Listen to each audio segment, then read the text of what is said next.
जैसा कि आप सभी स्टूडेंट्स जानते हैं कि आरओ एआरओ का पेपर मार्च में आने वाला है, तो आपको करंट अफेयर्स की सीरीज और आरओ एआरओ से रिलेटेड जो भी क्वेश्चंस पेपर्स के लिए हमें लगेंगे इम्पॉर्टेंट है वो हम आपको प्रतिदिन प्रोवाइड कराएंगे। तो आज का हमारा करंट अफेयर्स का टॉपिक है जिसमें हमने महाकुंभ 2025 का आयोजन, उसके बारे में आपको बताया है कि महाकुंभ 2025 प्रयागराज में इसका आयोजन हुआ था। यह 13 जनवरी 2025 से 26 फरवरी 2025 तक इसका आयोजन हुआ था। 66 करोड़ से अधिक श्रद्धालुओं ने स्नान किया था। कुंभ शब्द की उत्पत्ति कुंभक से हुई है। कुंभ का आयोजन अलग अलग जगहों पर किया जाता है। 12 वर्ष में 4 बार लगता है ये। इसका आयोजन हरिद्वार, उज्जैन, नासिक और प्रयागराज में होता है। ये आपसे मैचिंग में पूछी जा सकती है कि हरिद्वार में क्या है। हरिद्वार में गंगा नदी के तट पे, उज्जैन में शिप्रा नदी, नासिक में गोदावरी, प्रयागराज में त्रिवेणी। ठीक है, त्रिवेणी में कौन कौन सी है? गंगा, यमुना और सरस्वती। जो सरस्वती नदी है वो अदृश्य नदी कहलाती है। 2017 में कुंभ मेले को यूनेस्को की अमूर्त सांस्कृतिक विरासत में शामिल किया गया था। ठीक है, अब आप लोगों को मुझे ये बताना है कि अमूर्त सांस्कृतिक विरासत में कौन कौन सी चीजों को भारत की शामिल किया गया है।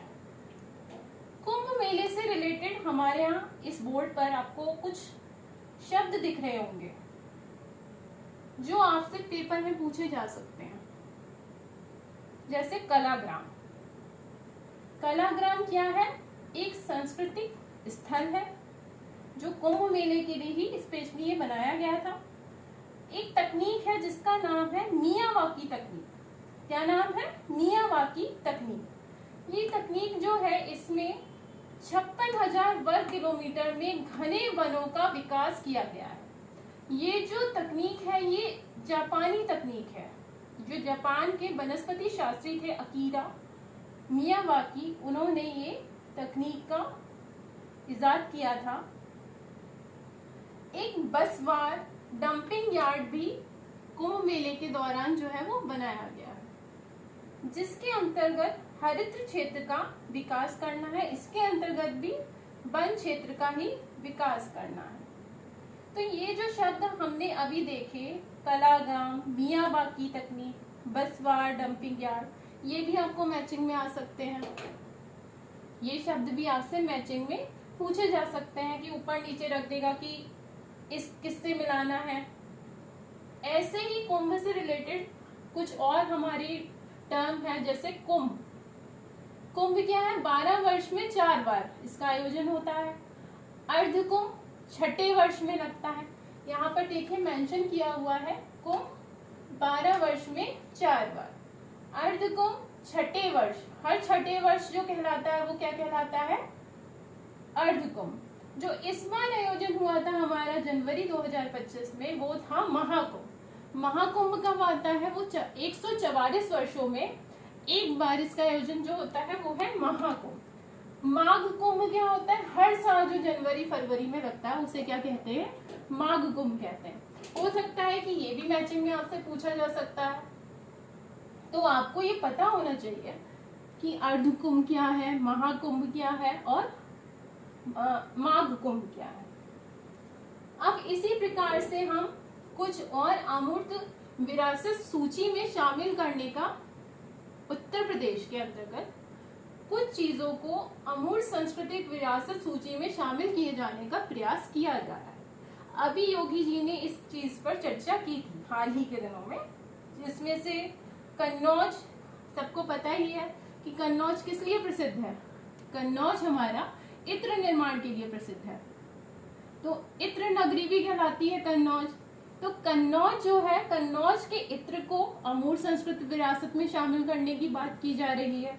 उसी प्रकार बनारस की गंगा आरती, बनारस की गंगा आरती, उसको भी, बुंदेलखंड की लोक कला को भी अमूर्त विरासत सूची में शामिल करने का प्रयास किया जा रहा है।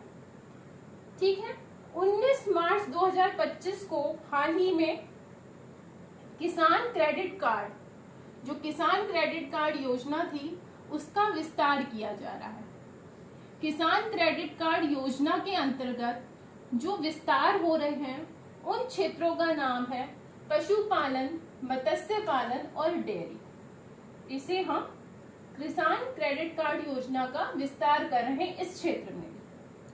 ऐसे ही हमारी पीएम मित्र योजना जो है उत्तर प्रदेश में, जिसके तहत लखनऊ और हरदोई सीमा पर 1000 एकड़ में टेक्सटाइल पार्क विकसित होगा।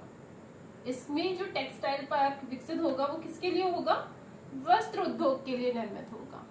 तो ये जो हमारे क्वेश्चंस हैं, ये हाल ही में आए हुए क्वेश्चंस हैं, पूछे हुए क्वेश्चंस हैं ये सारे, और हो सकता है कि इनमें से कुछ इस बार आ जाए। कल के टॉपिक में हम कुंभ के मेले में समापन के दौरान क्या क्या हुआ उसके बारे में चर्चा करेंगे, और भी जो योजनाएं हैं उसके बारे में हम चर्चा करेंगे। आपको हमें इस वीडियो में अब बताना है कि जैसे एनसीआर होता है, ठीक है, ऐसे ही एससीआर जो लखनऊ से रिलेटेड है, उसके बारे में कौन कौन से जिले आते हैं एससीआर के अंतर्गत, वो आपको हमें बताना है। धन्यवाद।